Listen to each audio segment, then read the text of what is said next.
Bonjour à tous, bonjour à toutes, bienvenue dans notre nouveau webinaire Grands Espaces, ce soir consacré à Churchill, celui qu'on appelle la capitale des ours polaires, littéralement.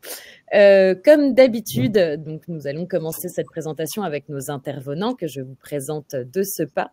Vous avez comme d'habitude, la possibilité de poser vos questions via le chat en bas à droite de votre écran. Nous y reviendrons sur ces questions à la fin de la présentation. Je les poserai en direct à nos intervenants et qui y répondront pour vous. Alors aujourd'hui, nous vous emmenons à la découverte de Churchill, ce petit village canadien situé sur la côte nord de la baie d'Hudson, au Manitoba.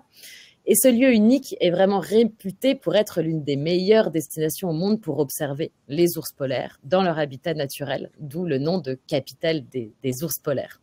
Chaque année, des voyageurs vraiment du monde entier viennent ici pour vivre cette expérience inoubliable et observer le seigneur de l'Arctique dans son environnement sauvage. Alors ce soir, nous avons l'honneur, le plaisir d'accueillir Fred Perrin, qui est un expert de la région et membre de l'équipe de Lady Bear Expédition, avec qui nous travaillons pour vous proposer donc cette expédition sur place. Donc, il nous donne cette présentation depuis Churchill. C'est une présentation donc qui fera en anglais, mais nous avons également avec nous Christian Kempf, fondateur de Grands Espaces, que vous connaissez tous, spécialiste des ours polaires, qui a consacré de nombreux ouvrages, qui sera là pour vous introduire cette belle présentation, mais aussi pour vous permettre de comprendre cette présentation et qui vous fera la traduction presque simultanée de l'anglais au français. Sans plus attendre, Christian, je vous laisse la parole avant de donner la parole à Fred. Christian. Merci beaucoup, Laureline, et c'est un plaisir effectivement de parler aujourd'hui avec une personne de Churchill et que vous entendrez toutes et tous. Je serai donc très court pour ma part, pour vous dire trois choses. La première, c'est que sur les 22-25 000 ours qu'il y a au monde, 60% de la population, au moins 50 voire 60% de la population se trouve dans le Grand Nord canadien. C'est pour ça d'ailleurs qu'ils sont encore beaucoup chassés dans le Grand Nord canadien. Et cette population d'ours, certaines, il y en a 19 différentes, certaines se portent bien, d'autres se portent mal. Et la région de Churchill a été, elle, de tout temps, à un lieu extrêmement important parce que c'est un lieu de tanière d'ours, d'une part, donc au sud de la baie d'Hudson, et d'un autre côté, c'est le moment aussi où les ours qui maraudent le long des côtes s'arrêtent là en attendant que la banquise se forme à l'automne pour, après des mois de jeûne et puis relativement passifs, ils puissent ensuite se nourrir des phoques et puis passer un hiver un peu plus tranquille. Donc, c'est là-dessus, sur ce passage, sur ce lieu, que s'est implanté pour l'exportation de grains vers l'Europe, depuis les grandes plaines du Manitoba, du Saskatchewan, de l'Alberta, vers l'Europe, une ville, Churchill, et qui a connu d'abord des conflits entre hommes et ours, et maintenant tout cela c'est un peu mis dans des rails, évidemment. Il y a encore des ours qui traversent la ville de temps en temps, mais maintenant des systèmes d'alerte et d'alarme sont en place. Mais quand on sort de la ville, c'est le moment de voir des ours.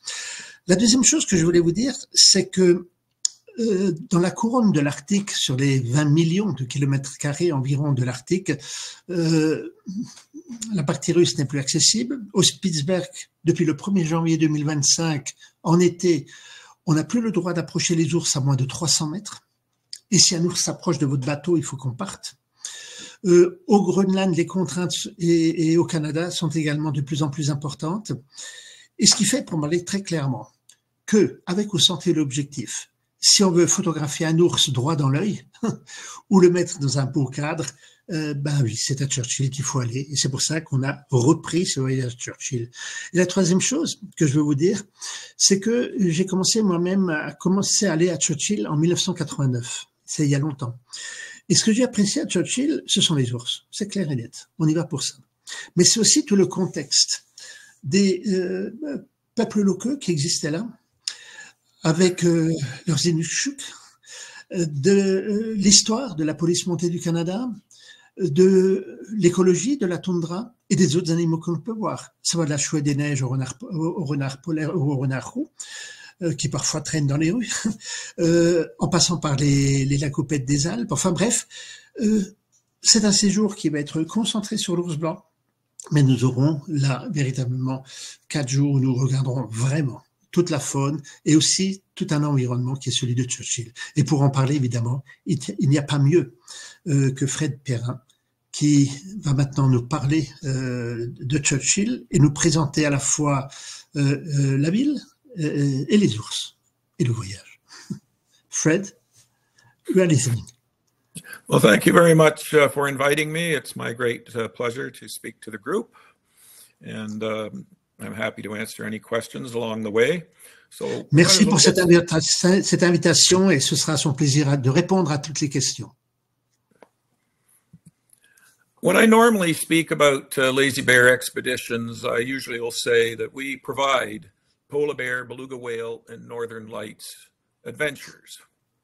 En général, quand il parle de sa société Lazy Bear, il dit « Nous, on fournit des ours, des belugas ou baleines blanches et des aurores boréales. » But what we really do is we change lives. When I first started traveling and seeing unique places, people, and nature, it changed my life. It changed my beliefs and my perspectives. Mais plus que ça, le fait de voir des animaux, mais bien plus, ce sont des animaux et surtout ce sont des expériences qui peuvent changer une vie. C'est ce qu'il a vécu lui-même. Quand il est allé à Churchill pour la première fois, ça lui a fait un choc pour sa vie. And Churchill, like any other wonderful place around the world, I think it also transforms us. We learn from nature, we interact with it, we learn from other cultures and from the wildlife as we travel. Et avec modestie et intérêt, quand on va vers ces endroits, la vie est changée, mais on apprend beaucoup de choses. Les animaux, les paysages, la beauté de la nature peut transformer notre vie. And when I stand in front of nature, and especially when I stand under the northern lights, the best way I can describe it is I feel one with creation. Et quand il est là, sortant de la porte de son hôtel et qu'il voit des aurores boréales au-dessus du ciel, danser dans le ciel, et il dit, mon Dieu, que la création est belle. So first I'd like to talk about where is Churchill? So if you can imagine central Canada, and Winnipeg is the capital of Manitoba, which is right above North Dakota in the United States. Our lodge in Churchill is 1,000 miles north of Winnipeg on the western coast of Hudson Bay. Alors, où est Churchill? Vous voyez ici cette baie d'Hudson et Churchill se trouve sur la côte ouest, on va dire, on a dit nord, sud, sur la côte ouest de la baie d'Hudson, à environ 1000 milles de Winnipeg, qui est la capitale du Manitoba, et juste au-delà et au nord du Dakota. Donc, nous sommes vraiment au centre du Canada. À Winnipeg, c'est vraiment au centre des grandes plaines du Canada. So imagine this small seaside village on that western coast of Hudson Bay. There are 850 people there, but there are 900 to 1,000 polar bears in the region and 60,000 beluga whales in the bay in July and August. Imaginez ce village, 850 personnes, mais 900 ours blancs et dans la baie, en été, 60 000 belugas. Now, Time magazine in 2023 put Churchill on its World's Greatest Places Top 100 list. So Churchill is a very special area noted worldwide for all the resources and wildlife we have there. En termes de placement en ressources naturelles ou en faune sauvage, le Time magazine a placé Churchill en numéro 1 en 2023, pardon. Another exciting thing about Churchill is it's where three completely distinct biomes meet. There's the Arctic Sea, Hudson Bay. There's the tundra, the Arctic tundra, and the boreal forest, the second largest forest in the world. All three of these biomes meet at Churchill. So, for example, at any one time in one day, anyone could be on, could be right next to the Arctic Sea. It's the world's largest inland sea. And then right the same day beyond the Arctic tundra. And in the summer, also in the forest. Et que la ville soit placée véritablement au carrefour de ce qu'on appelle trois grands biomes, c'est-à-dire trois grands milieux naturels. D'abord, évidemment, la mer polaire, l'océan glacial arctique et la mer de la baie d'Hudson. Ensuite, c'est là que viennent mourir en épinettes effilées, prises par le froid, la taïga boréale, et qui est la deuxième plus grande forêt du monde, vous le savez. Et puis enfin, la toundra, c'est-à-dire là où la neige protège la végétation, mais si elle dépasse la neige, elle est tout de suite brûlée, c'est pour ça qu'il n'y a plus de forêt. Donc on est toundra, taïga, océan Arctique, on a en un seul coup d'œil presque les trois grands biomes de l'Arctique. And worldwide, Churchill is known as the polar bear capital of the world. Et pour terminer, Churchill est connu comme étant la capitale mondiale des ours blancs. So, if I may, I'll talk about our lodge, where you would be staying. Our lodge, which holds 33 rooms, is a log-built, authentic log lodge. Alors, nous allons loger dans le Lazy Bear Lodge. On a choisi cet endroit pour ne pas voir des préfabriqués ou des hôtels ou motels modernes, mais vous serez et nous serons ensemble dans des lodges, dans un lodge fait de rondins de bois traditionnels. And 90% of the logs are from 2 forest fires, and the floor of the lodge is from a 100-year-old railway station. Alors, ces 33 chambres se trouvent donc, et salons et cafés, se trouvent réalisés et faits avec du bois qui a été repris après des incendies de forêt et puis le démontage de quelques bâtiments historiques qui étaient en décrépitude. And we are proud to be part of National Geographic, their Traveler Stay magazine lists our lodge as one of the top world-worthy lodges based on its authenticity, its architecture, its eco-sustainability, and giving back to community. Et ils sont évidemment très heureux d'avoir été nommés dans les lodges les plus authentiques, ceux qui servent le plus les communautés locales, ceux qui sont les plus éco-responsables et ceux qui sont les plus typés. On va vivre dans un sacré hôtel. So here are some photographs of the lodge. The image on the left is of a meeting room.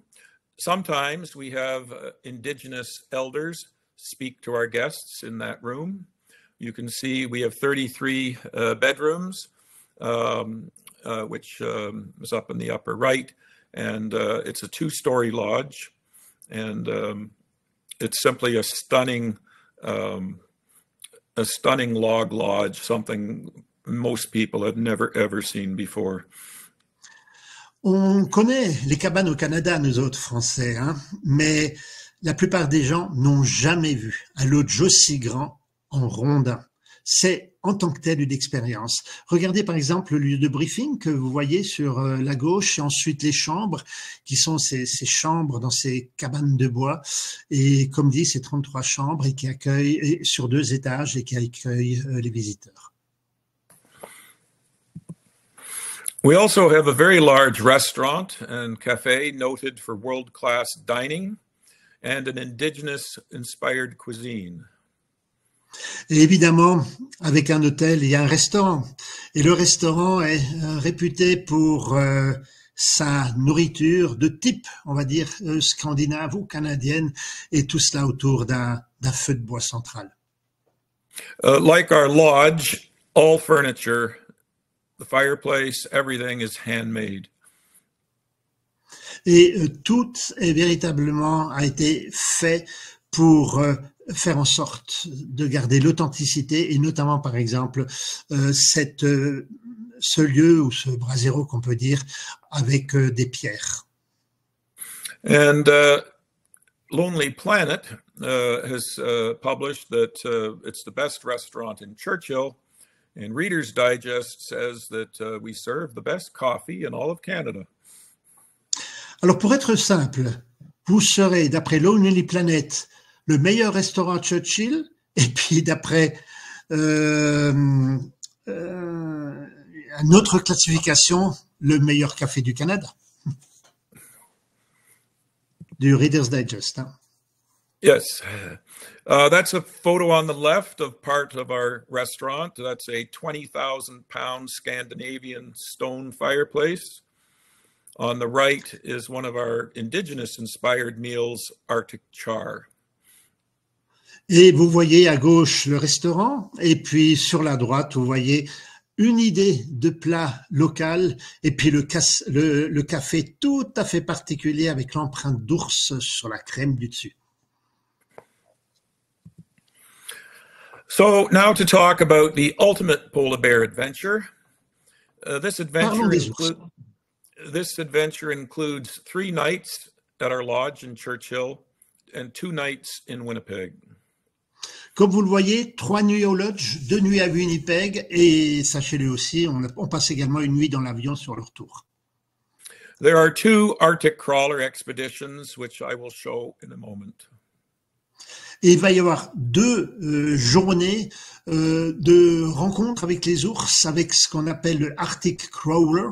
Je sais qu'il y a parmi vous des gens qui ont demandé qu'on puisse avoir du temps en plus, et oui, effectivement, on pourra ajouter une demi-journée s'il le faut, mais on pourra en parler plus tard. And weather permitting, we will see the northern lights. Et si le ciel n'est pas couvert, mais bon, on est dans un endroit très sec, on verra évidemment des aurores boréales, et vous le savez, 2025 est une très bonne année. We will also visit some of the heritage sites in Churchill. Des lieux historiques à Churchill que nous visiterons également. And there'll also be an opportunity to do dog mushing in the boreal forest. Avec également la possibilité de s'atteler derrière un attelage de chiens de traîneau et de faire une découverte de la forêt boréale. So there will be 2, as I mentioned, there will be 2 8-hour tundra adventures on our tundra crawlers. And the 2 images are what we might see out on the tundra in the late fall, early winter. Nous allons partir 2 jours entiers pendant 8 heures. Ça veut dire qu'on aura le temps de voir des ours, de les chercher évidemment, mais ensuite de les voir, car on sait où ils sont, et de les photographier. Et cela à bord, comme dit, de ces véhicules que vous verrez tout à l'heure. Et les photos que vous voyez là, c'est les photos que vous pourrez faire. And here is one of our Arctic crawlers. Voilà l'un de leurs véhicules. These are specially designed to be able to travel on the tundra, both in summer and in winter, and includes a back viewing deck. Ils ont été faits, conçus spécialement pour la région de Churchill, tant pour la toundra en été que pour l'hiver. And this is what certainly excites me the most is as we're traveling and we see the bears in their natural habitat, whether they're sleeping, walking, or in this case, play fighting. L'une des choses les plus extraordinaires, c'est que à force d'être proche des ours, on voit leur comportement. Oh, parfois pas très intéressant, ils dorment longtemps. Mais parfois aussi, il y a des interactions sociales, il y a des comportements. Et vous savez que l'ours, comme tout grand superprédateur, joue beaucoup et se teste beaucoup. Donc, on voit régulièrement des ours, entre guillemets, se battre. Now, I'm showing this image for a special reason. which I'll come back to in a moment. Again, something, a beautiful image of a polar bear. Alors, il va revenir sur cette image plus tard, mais il montre cette image pour une raison tout à fait particulière relative à l'ours blanc. And the reason I showed that image, and I'm going to ask some questions as to did you know?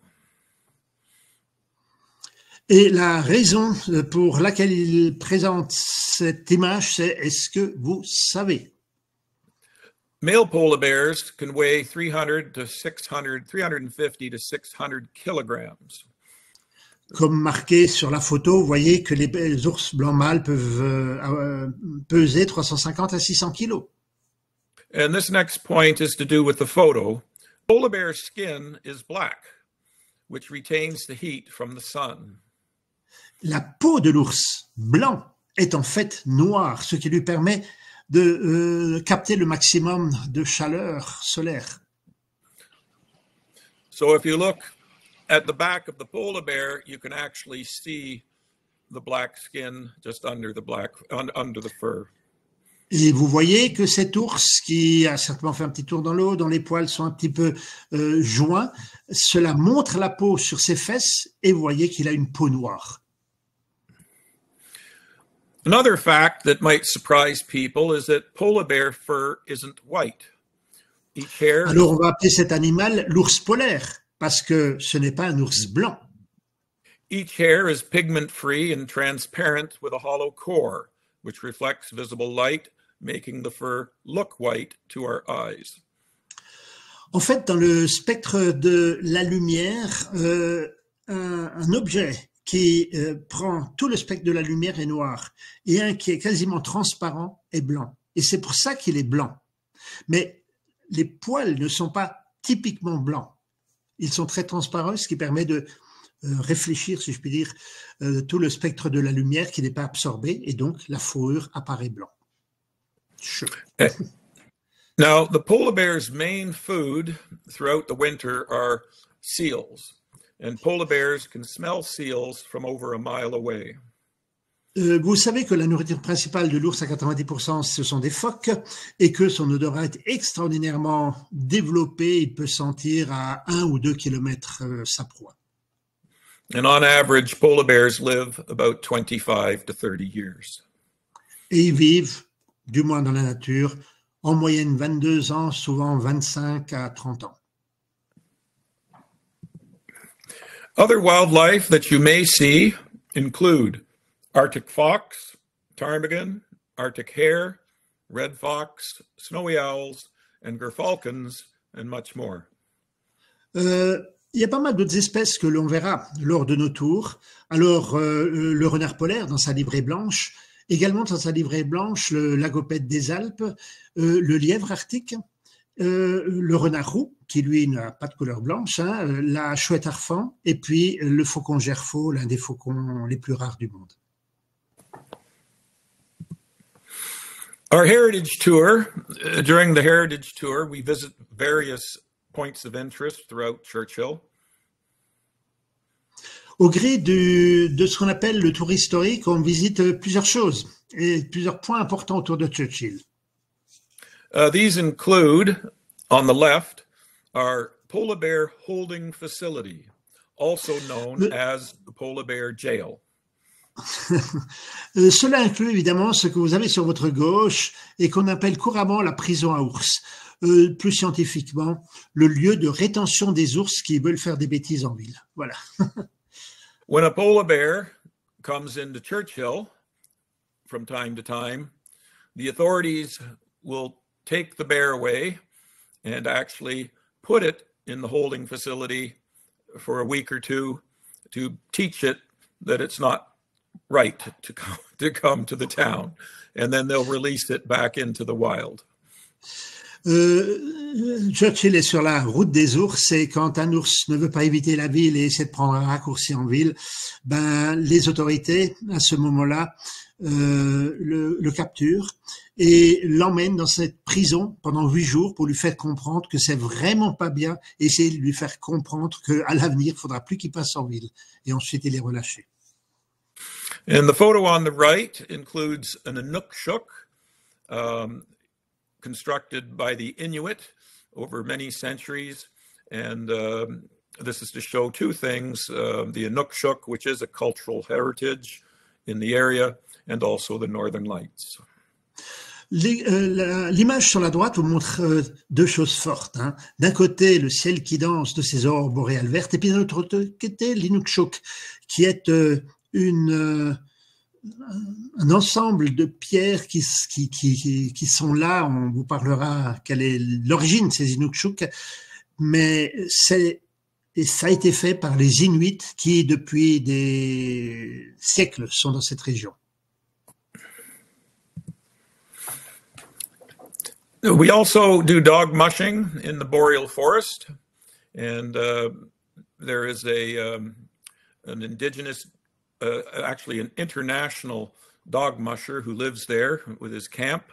He has 35 dogs, and he takes people out daily dog mushing in the forest. C'est un musher de réputation internationale qui est installé à Churchill et qui a 35 chiens et qui vous emmènera avec ses collègues faire un tour très typé en chien de traîneau. So temperature and what to wear. Comment faut-il s'habiller? Est-ce qu'il fait froid? So October, from 0 to minus 10 degrees Celsius, November, minus 5 to minus 20 degrees Celsius. Ça vaut pas la peine de traduire, vous voyez les chiffres. Ce que je veux vous dire à titre personnel, c'est que je crains pas beaucoup le froid, mais quand j'étais à Churchill, j'ai eu froid. You should bring long underwear, a fleece jacket or sweater, winter outer clothing with an attached hood and or a warm hat. Évidemment, protéger les extrémités, des gants, des moufles que vous ôterez pour faire des photos. Évidemment, un bonnet ou une chapka ou des choses comme ça. Et ensuite, les pelures d'oignon. Un t-shirt, une petite chemise, une grosse chemise, et puis un anorak, etc., etc. Pelure d'oignon. Attendez-vous à avoir froid.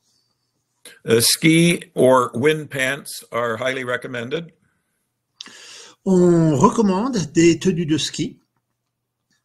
Also warm gloves with an upper extension that goes also onto the wrist.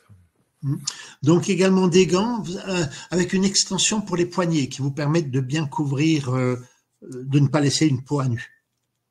And warm boots with thick insulation and a good grip. Également des bottes bien chaudes, même si à l'intérieur du bus on aura l'occasion d'en reparler, il fait vraiment chaud, mais il reste qu'à l'extérieur il fait froid. And be sure to bring spare camera batteries.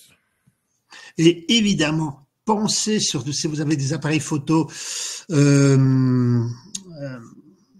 traditionnels, je dirais, à emmener des batteries de rechange en plus. And any cords for your iPads or computers and tablets. Et si vous fonctionnez avec des tablettes ou avec des téléphones, des rallonges, parce que vous allez recharger vos appareils. So the Northern Lights. Another wonderful thing about Churchill is Churchill lies directly underneath the auroral oval. And that results in us being able to see the Northern Lights approximately 300 nights a year, cloud cover permitting. L'un des points intéressants, c'est que Churchill se trouve au centre, au milieu de ce qu'on appelle la couronne aurorale. Vous savez qu'au pôle Nord, il n'y a quasiment pas d'aurore boréale. Chez nous, il y en a un peu. Churchill est pile au centre. Hein, et ce qui permet de voir ces aurores boréales 300 nuits par an. Another exciting thing, both last year and this year, and I won't say much about it, but the sun is currently at a solar maximum. That happens every 11 years. And it results in much more activity from the sun in terms of radiation, and it actually increases the intensity of the Northern Lights. And this happened last year and should happen again this year. Vous le savez certainement, dans un cycle de 11 ans qui est bien en place, l'activité solaire atteint un paroxysme. Et le paroxysme a été atteint l'an dernier et cette année. Donc, nous devrions voir des aurores boréales. This is a photo I took last late August. Again, with the solar maximum, we see even more color. And the reason people worldwide are seeing the northern lights more than usual is because of the solar maximum.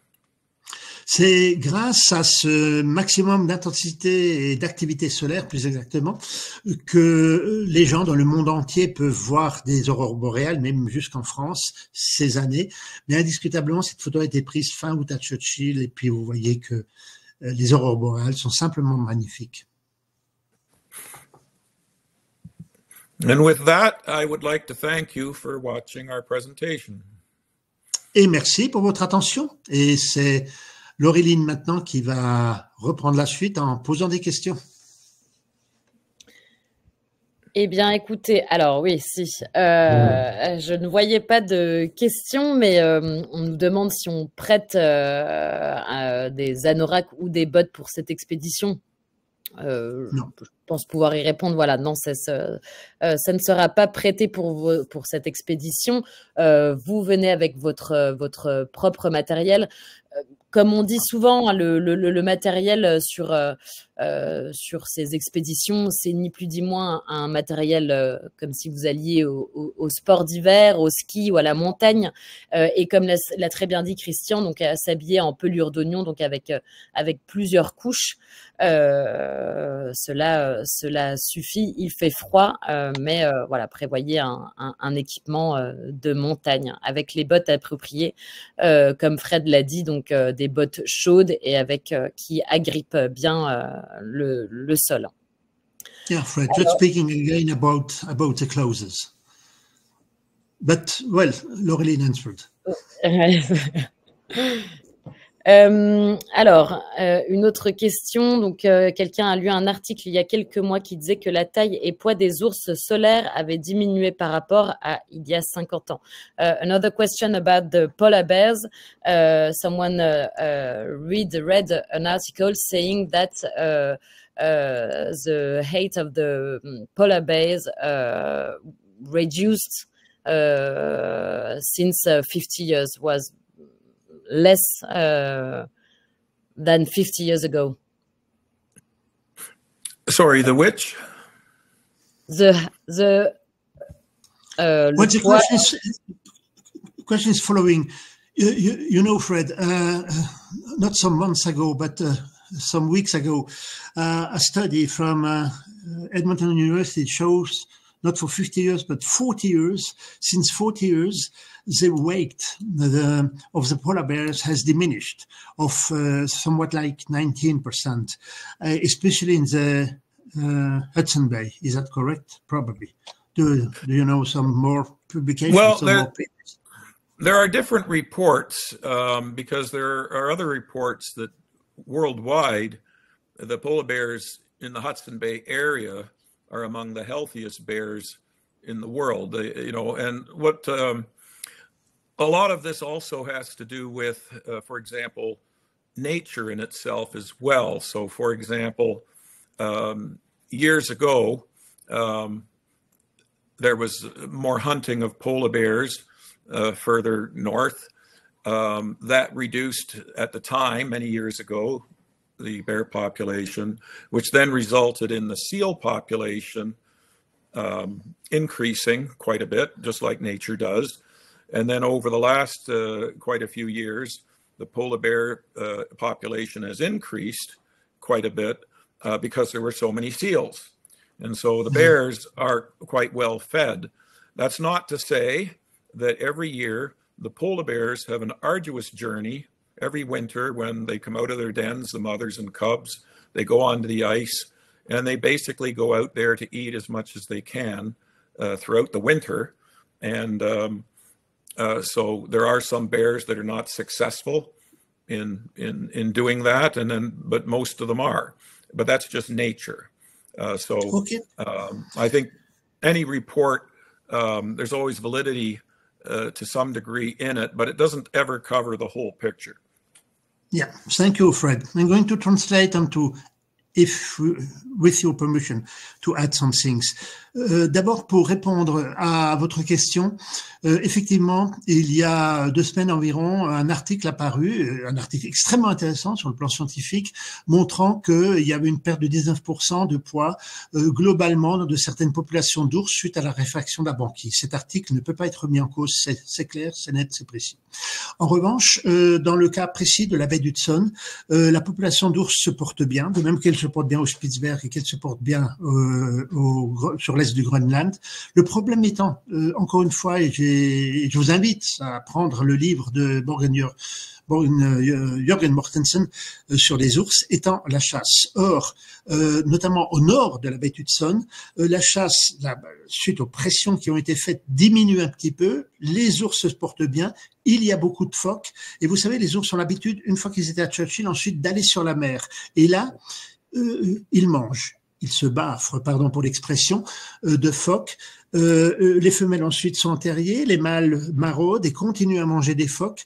Fred Perrin dit que la population d'ours à Churchill, ça va, elle se porte bien. Évidemment, il y a des ours qui ne passent pas l'hiver, mais c'est la nature, ça arrive partout. And I might add that for many years now, any hunting of polar bears is illegal. And the only hunting I mentioned was by indigenous populations years ago further north, but hunting bears is illegal. Il faut être tout à fait clair, hein. Il nous est interdit de chasser les ours blancs. Il n'y a que les populations locales, et notamment au Nunavut, dans la terre de Baffin, sur l'île d'Ellesmer, qui ont le droit de tuer les ours blancs. Merci pour ces réponses à tous les deux. Alors, une autre question, et pour l'instant la dernière, est-ce que tout se fait en camion ou y a-t-il des passages à pied? Donc, is everything is done by truck or are there some walking sections in the expedition? There isn't walking during the fall months, so there's very minor walking. In other words, mainly because polar bears are out, out in the nature there. We minimize any walking with some exceptions, so there won't be any long treks or anything like that during October, November. Vous l'avez certainement compris, en octobre-novembre, on ne permet pas, tout simplement, de marcher dans la toundra. C'est trop dangereux. On peut se déplacer en ville, mais même la nuit, il faut être accompagné, une permission, etc. On est vraiment chez les ours. Donc, pas d'excursion à pied. Sauf pour aller acheter quelque chose dans un magasin. Ça c'est autre chose, 2 jours, etc. Quand il y a de la circulation et qu'il y a beaucoup de gens, c'est relatif. Quand il y a des gens qui se promènent dans la ville. Merci à tous les deux pour les réponses. Thanks for the answer. Je rappelle juste donc pour l'instant nous n'avons pas d'autres questions, donc je me permets de rappeler les dates de notre expédition à Churchill. Donc une expédition de 8 jours au total, du 17 au 24 octobre 2025. Donc vous retrouverez évidemment toutes les informations sur notre site. Et puis, n'hésitez pas, comme d'habitude, à appeler notre équipe de réservation pour avoir des informations si d'autres questions vous viennent. Écoutez, pour le moment, j'ai l'impression que cette présentation a été assez complète pour satisfaire tout le monde, puisque nous n'avons pas d'autres questions pour le moment. Je ne sais pas si, Christian, vous voulez conclure avec quelque chose. Oui.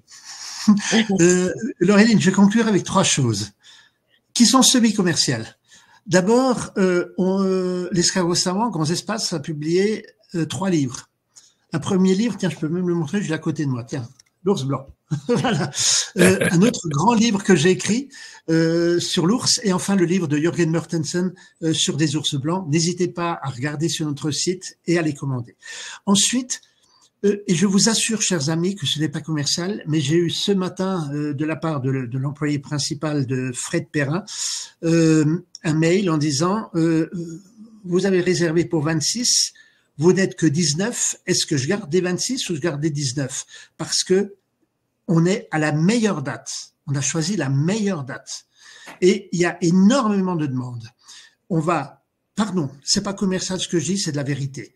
On va très vite devoir relâcher. Donc, si vous êtes inscrit, fermez les yeux, n'hésitez pas à sortir votre carnet de chèques. Pardon, mais on va pas attendre le dernier moment là. On va pas attendre juin, on va pas attendre avril. C'est maintenant ou c'est l'an prochain. Vous pouvez revenir l'an prochain aussi, en revanche. Ça, c'est la deuxième chose. Et puis la troisième, c'est surtout pour vous inviter à jeudi prochain. Mais ça, c'est Laureline qui vous parlera peut-être de jeudi prochain. Bien sûr. Alors, tout d'abord, je vous ai mis les liens des 2 livres qui sont dans notre librairie Grands Espaces sur notre site. Je vous les ai mis en lien sur le chat.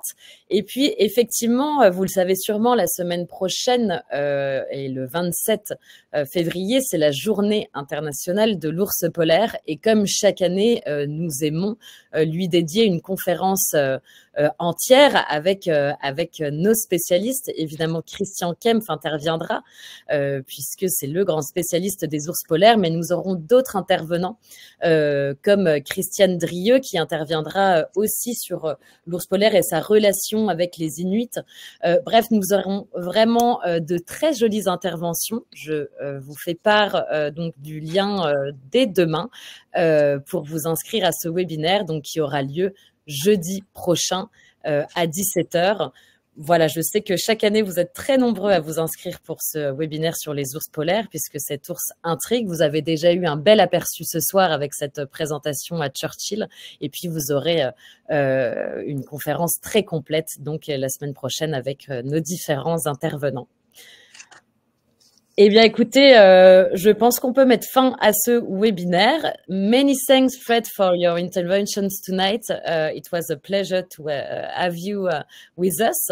Merci à tous, merci à Christian pour son intervention, pour sa présence, et merci à tous d'avoir encore été nombreux ce soir à suivre ce webinaire. J'espère qu'il vous a plu, qu'il vous a fait rêver.